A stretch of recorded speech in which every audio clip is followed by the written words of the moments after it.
Hello everybody, this is Federico Maurizio, and in this video I'm gonna show you how I rig my 4.5 Neil Park Combat wave sail.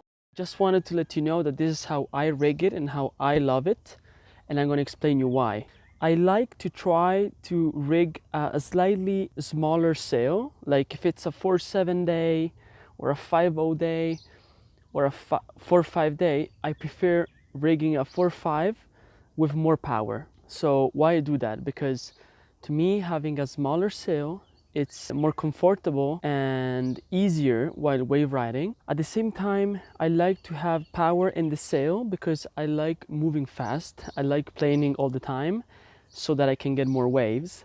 And finally, having more power in the sail can also help you going over the wide water and having more control in difficult situations while you're riding the wave, or when you're going out and you have some big waves on your way. I'm gonna show you how I rig the sail now. These are the components that I'm gonna need: my harness, my 370 mast, my 4.5 Neil Park Combat, my boom, and my mast extension. First step, of course, open your sail. At this point, once the mast is in, I'm gonna introduce the mast extension that is gonna be on 16, as you can find in the sail infos. So right now we are at one of the key points of rigging the sail, that is the downhaul.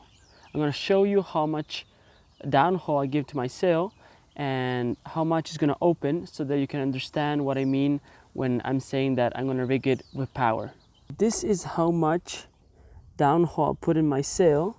You can see that we have got probably 1.5 centimeters still. This is what I do that is really important. I move the sail.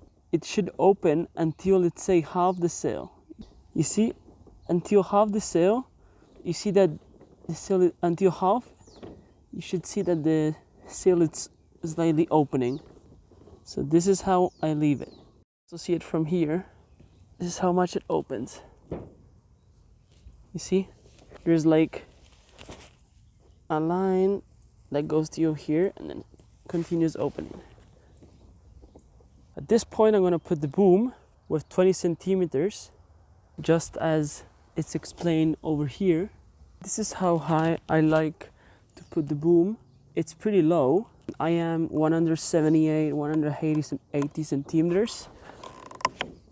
So it's pretty low because I like it like this when I'm wave riding, as I get more control over the sail and over the bottom turn. Okay, so this is the second key moment. This is how much outhaul I put on my boom. You see that here as well, there are probably 2 centimeters advancing. You can now start seeing the profile of the sail. You see it has pretty much lots of power. I like it to easily touch the boom on the other side. You know, when I do like this, this means that it has power on the back hand, which is what I explained to you at the beginning and why I like it. I also check on this side. I like it to, when it's pretty light and I want to be really powered, I like with the hand to push it.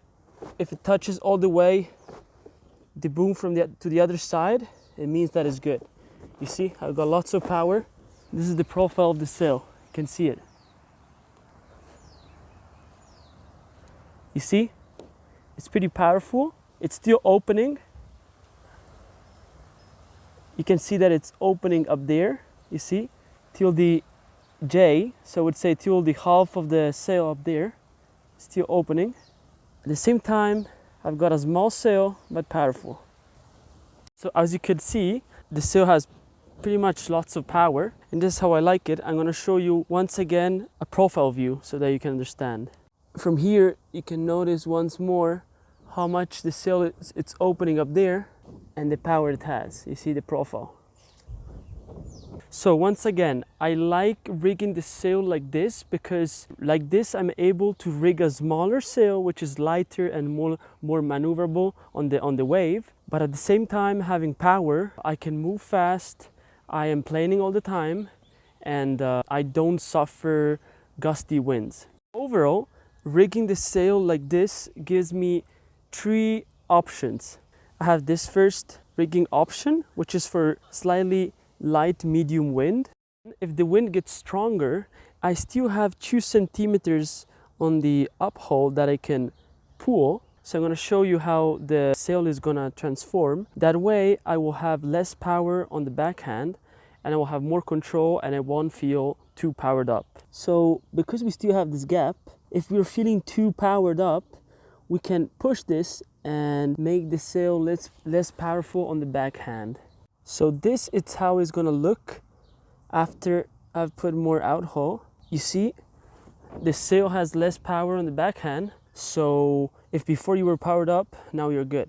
So this way, if you were feeling too powered up, you could take off some power from the sail, especially from the backhand. And finally, we have a third option. Once we are really too much overpowered and we don't want to go out and change sail, we still have 2 centimeters of downhaul that we can use to take off some more power from the sail. This is how much downhaul we had before. We can use this space to take off some power from the sail. This way the sail is going to be more flat, you won't feel all that power, and you're going to be able to keep going in your session even if you were powered up before. This is how it's going to look. You see, we don't have space anymore, and the sail, as you can notice, it's opening way more than before. So you can see that there is less power in the sail.